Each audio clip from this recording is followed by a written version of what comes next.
Welcome. It is the album with Ria. Thank you for joining us. Now today, I have a very exciting and powerful woman in the house. You know what they say, what a man can do, a woman can certainly do it better. And I just love when I get to speak to my women on the show to share their stories and get you motivated. This is the album. This is season 4, and we thank you for an amazing ride. This season, we're giving you nothing but the very best. We're bringing you great conversations and amazing personalities you do not want to miss. I am Ria Abdul, and this is the album.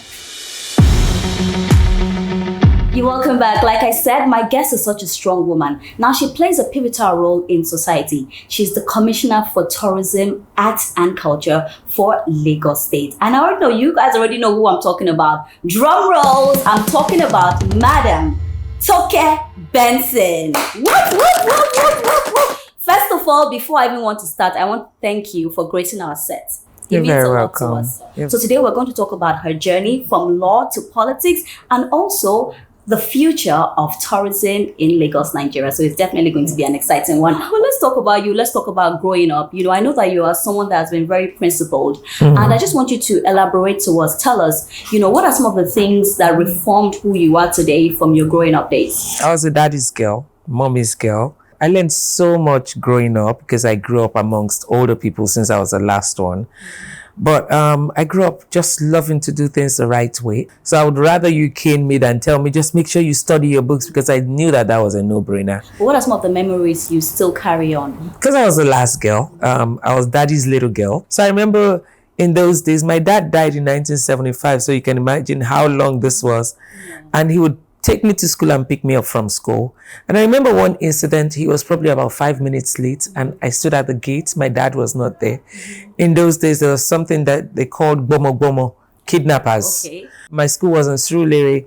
And then I thought I had the physical, geographical location in my head. So I was supposed to make a right turn, but I got to the end of the road and I made a left turn. And I ended up in the marketplace. And I remember one man came up to me, and when the man came up to me, I said, in my head, I was saying, oh, I have been kidnapped, finally. Then the guy took me into their store. I think they were selling building materials or something. And he asked me to sit down. I was a very smart little girl. So he said, where do you live? I said, I live at number 3 at ABC Close. And he said, do you have your phone number? Of course, we had a phone at home. So I gave him my home number. And then he called, and they had been looking for me all over. So they said I was at this location. At this time, I was already sleeping away. Because in my mind, I knew, I assumed I had already been kidnapped. I was never going to see my parents again. I was never going to see my siblings again. So I lived with that memory, and that made me always careful. So at what point did you go abroad? I think I was about 15. I went to school in England, but I came back to Nigeria. I went to university in Lagos. And then after university, after law school, I also went and I lived in America for a while. I lived in America and I came back into the country in 2006, 2007. Were you one of those children that you were excited that you are leaving the shores of Nigeria? Well, it wasn't about jackpine for me. Okay. It wasn't. It was just the course of life. I married a man who grew up in the US, and of course I had to go to the US. I had all my kids. I started my family there. Okay. I was there for a while.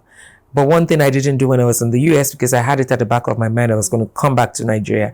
I refused to take the bar exams. Even when I was, you could only take the bar exams in the US, in New York and California.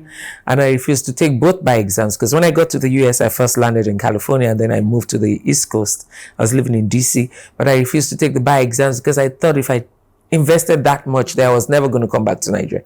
But I always had it at the back of my mind. I was going to come back home. I needed to give my all in Nigeria. I needed to be part of the building process in Nigeria. So I didn't take the bar exams in America. Before we even go to politics, I know they say female lawyers are always very strong. You know, take me through your law days. Initially, I wanted to study medicine.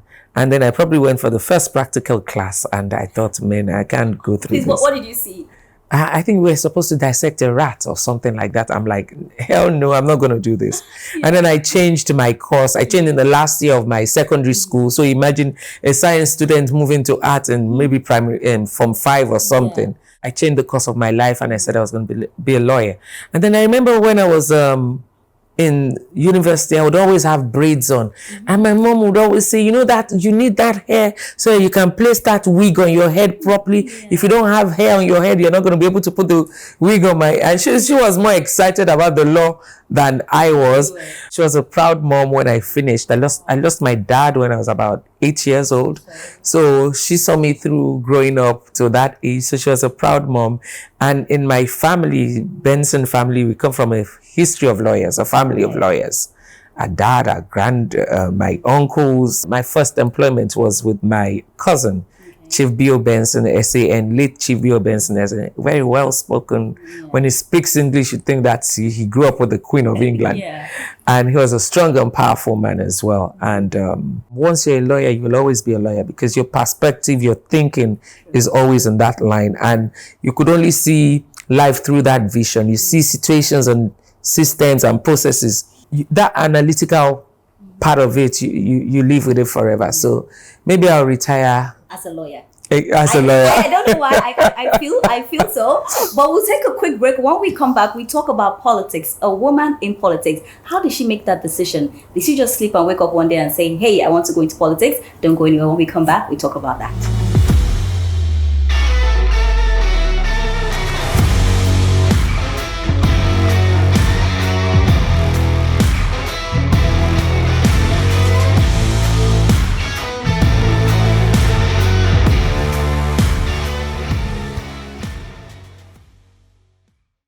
To make a difference as a journalist, because when you speak to the situation or the people affected, that's when you get the full story.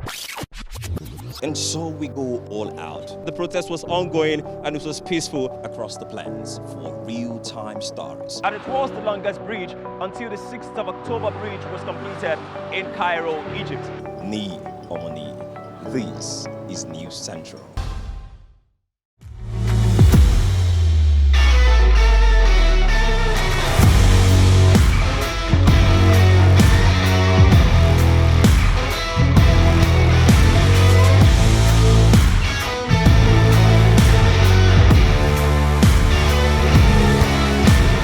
Welcome back. It's still the album with Ria, and I've been having a beautiful conversation with Madam Toke Benson Awoyinka. I hope I got that correct. Yes, you did. You did. All right, we're going to talk about politics. Politics, they say it's a dirty game. You agree with me, right?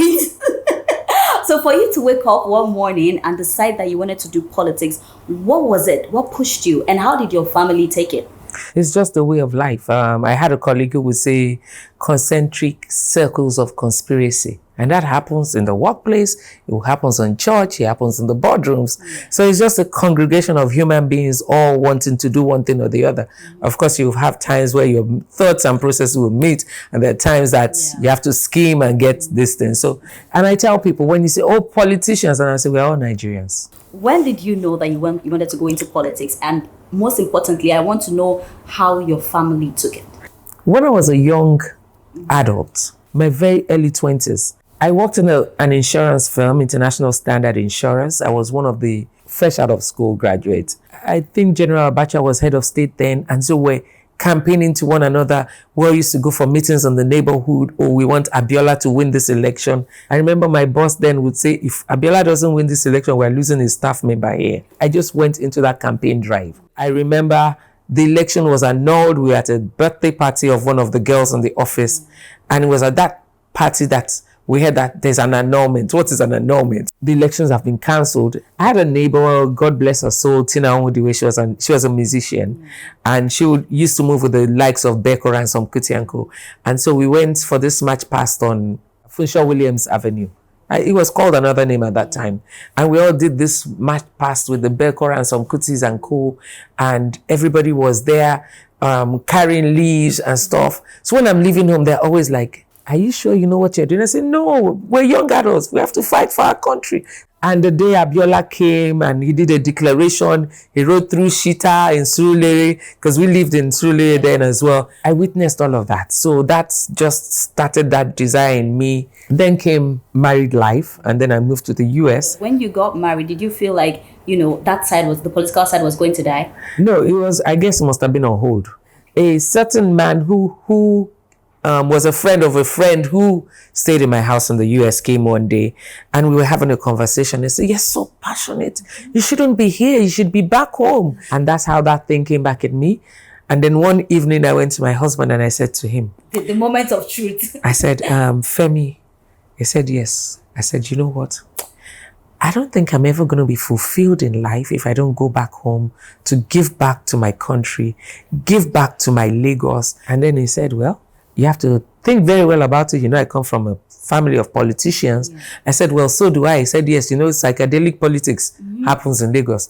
I'm from the Southwest. Yeah. And as young kids, we were almost burnt in our family home when they did Operation Wete in the West in those days, when they had fights within the political parties, and they would simply throw an egg in your house and the place would go up in fire, and that they almost got burnt as young kids. And so that I needed to think hard about it.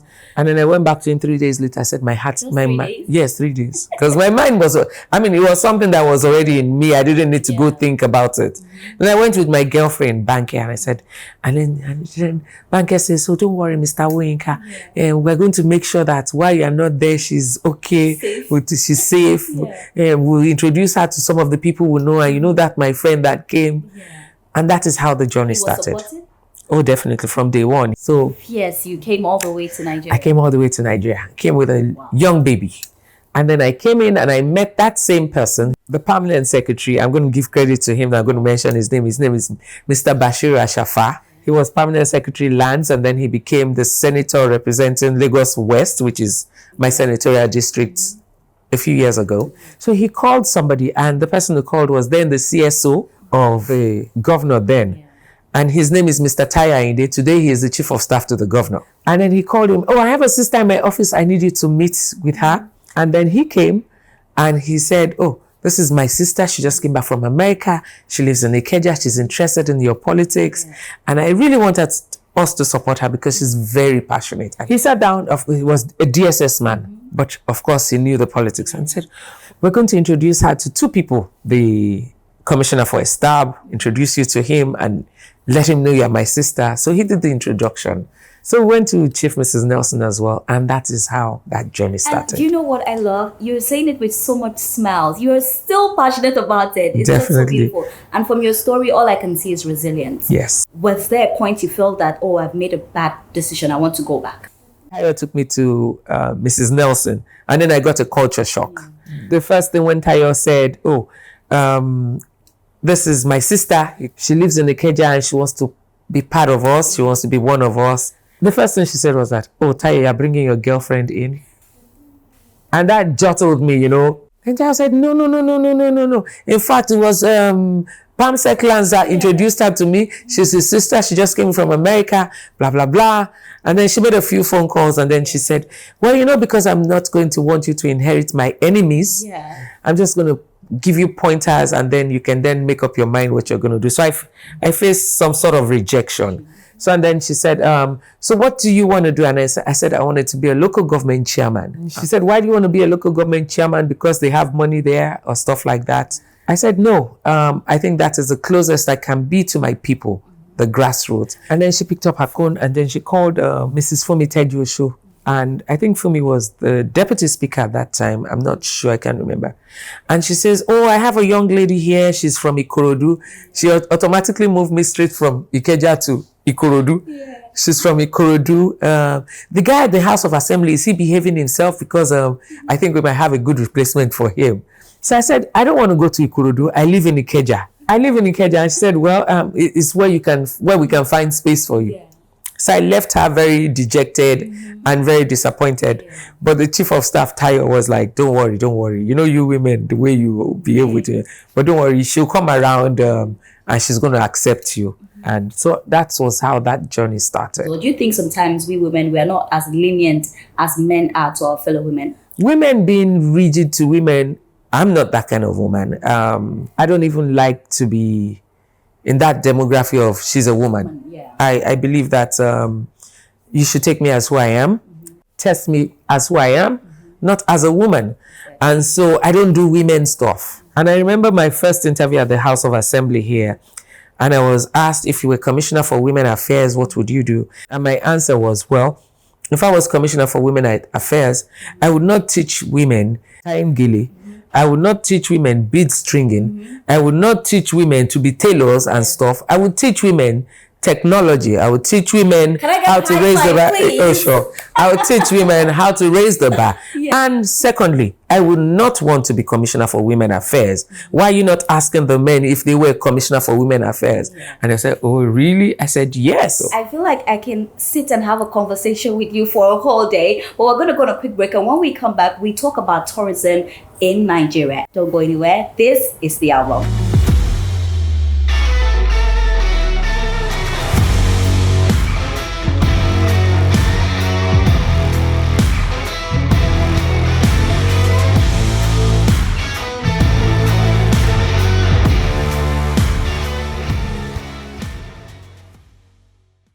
Direct response to live happenings. Factual content as truthful reporting is at the heart of our responsibility. This is the site of where the building collapse happened at about 4-5 yesterday evening. I am Bettina Onwili. This is News Central.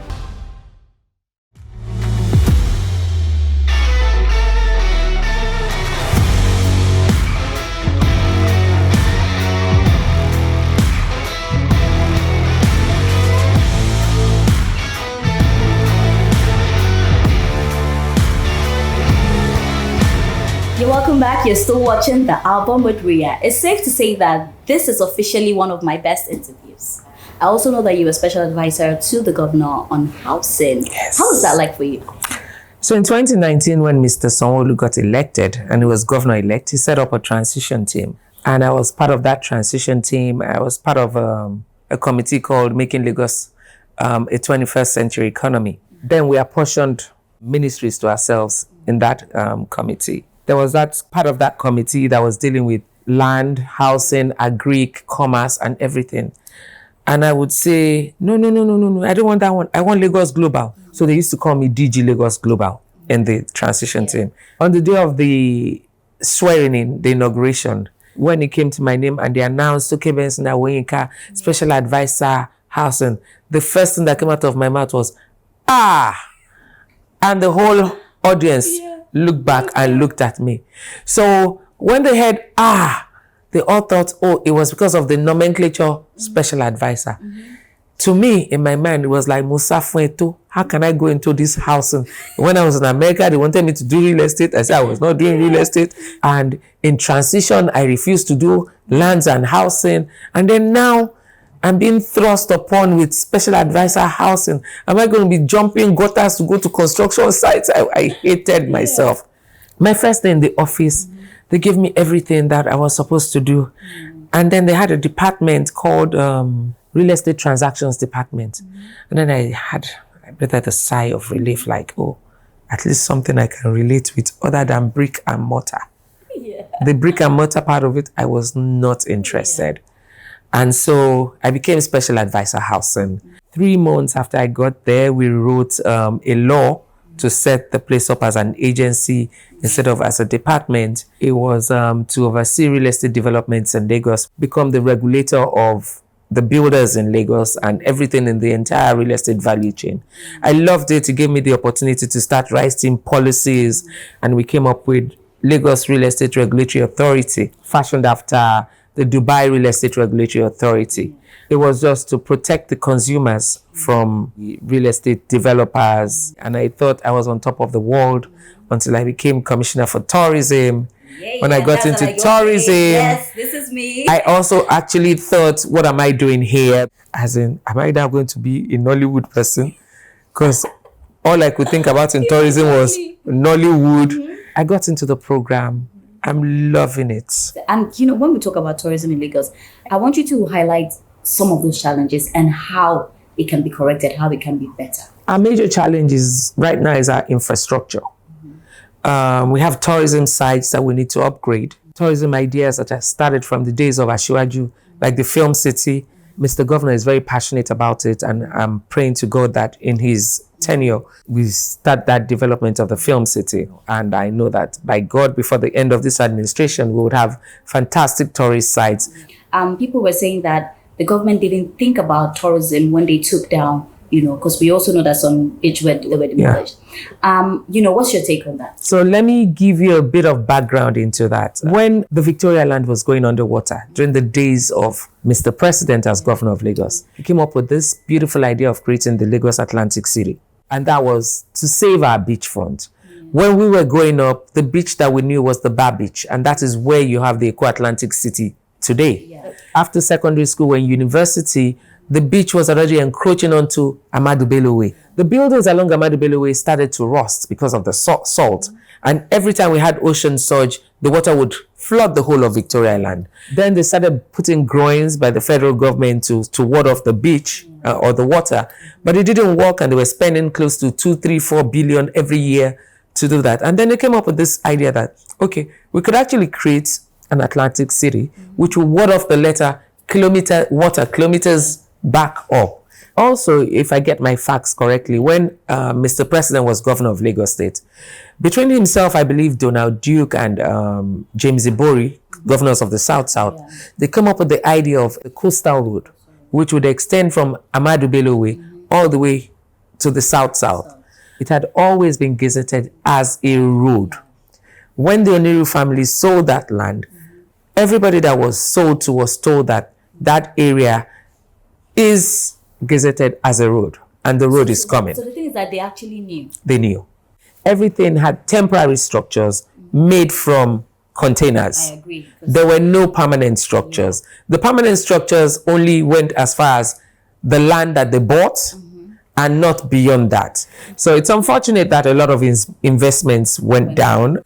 But when I saw the hard facts, there was nothing I could do as well. Some people have said, it's going to affect the investment portfolio of Lagos. People are not going to trust government. And I said, no, if you do your due diligence, nothing is going to affect the investment portfolio of Lagos. So we're hopeful that we're going to create beachfronts along the rest of the lagoon front or the ocean front. Lagos has over 180 something square kilometers of beachfront that people can take advantage of. You had it so on the shows. One goes, another one comes. This is the first time after the third mainland bridge, if I can remember correctly, that such huge infrastructure is coming into Lagos. We would definitely not turn it down because our local. All right, so I want to put you on the spot because I love you. I want to put you on the spot. So I want you to just over the head name 5 recreational sites that tourists can come and have a lot of fun in Lagos. 1. Badagry. 2. Right here, the JJT Park. 3. The John Randall Center. Have you been to our John Randall Center? No. You need to go to our John Randall Center. You could go to Ekpe. We have tourist sites in Ekpe. Okay, 5. We have a district in Lagos Island, which is called the Heritage Zone. It has all the historic sites of Lagos there. I mean, I go to Ghana. If I go to Ghana, what I want to do is I want to go to the marketplace. You want to go to Makola. Exactly. So when people come to Lagos, they would want to go and see what we have in Balogun Market, Okiari Market. Well, she did well. We'll go on a quick break. When we come back, we're about to have some fun on the show. I'm going to be asking her 5 funny questions. We're going to find out who our best artist is. We're going to find out what food she loves to eat. Well, there's a lot to talk about when we come back. And also, she's going to be doing some motivation for every young, I don't want to say every young girl, every young person that wants to do better in life. Don't go anywhere. This last segment is what you shouldn't miss. Welcome back to the album, my show, our show. Thank you for sticking with us.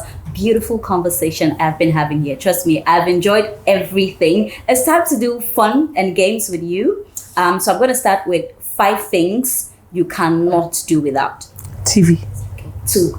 The news. I must watch my news every morning. Okay. 3. My food. What's your best food? Dodo. Plantain. I love plantain too. That's why I know Kelly Willie in Ghana. Ghanaian or Nigerian jollof? Definitely Nigerian. I'm Lagos Tourism Arts and Culture. Definitely Nigerian jollof rice. No. I actually, the taste is different, and then your rice is different. Exactly. So let's go with number 4. Number 4, I'm just a hard worker. I hate myself for that. Okay. So, and number 5. My politics. Okay. My natural constituency. Okay, but now let's go to arts and culture. Who's your best Nigerian musician. Lagos is filled with so much. Lagos is like a pot of mama put stew. And you only get to eat 3 or 4 out of that mama put stew. So what happens to the rest of the assorted meat in the stew? We need to create more Burna Boys, more Davidos, more Ashakes, Olamides, and Ira Stars. And so Afrobeat is Lagos. I mean, you can't take it away from us. You can't take it away from us. Lagos is the entertainment capital of Africa. I'm sorry, let me let her win this challenge. It's fine. Well, what are some of the events we should look out for December? From our ministry, we're going to have the Yoruba Heritage Week, where we're going to celebrate the Yoruba-ness of Ilueku. We have the boat regatta. Somebody called it yesterday and said, also, we're looking forward to the Ojide Oba of Lagos on the waterways. We have something we're going to call Proudly Naija, made in Lagos. The Lagos Luxury Line. As you can see, I'm wearing a Lagos Luxury Line clothes. International Food and Heritage Day. I would like the food and heritage. So where we're going to do a display of heritage, everybody, every nationality that lives in Lagos, we're going to encourage them to come out and showcase what their foods and their heritage, and just have a beautiful day of food. And so we're coming up with something called Adire Eko, where we're going to train our local women on how to make adire. And we also create a hub for them and sell locally and internationally. So I want you to motivate young Nigerians who want to also be better, and you have done it. You have been there, done that. So I want you to look straight into your camera and speak to them. So as a young girl, I had an auntie who would always tell me when there was a crisis, she would always say, there's nothing that is happening now that has never happened before. So in every young girl out there, there's something to offer. It had never been done before, it's a lie. Everything has been done before. So I want you to brace up. It can be challenging. If you try it, you miss it, you get up and you go there. And in politics, do not ever let anybody let you say, oh, it's evil, it cannot be done. Yes, it can be done. So resilience. There's nothing you cannot do. I'm so happy that we had this conversation, because Thank not you. only me motivated, I'm sure that the whole world watching from Ghana to Nigeria is very, very motivated by this conversation. Thank you so much. Keep Thank doing you. what you're doing. Thank you. We are definitely rooting for you. Thank we'll you. definitely come for all the festivals. Please do. All All right, guys, there Thank you have you. it. I wish we could give you more, but that's all we have on the album. Not to worry, next week we're back again with an exciting guest and great conversations. I am Ria Abdul, and this is the album.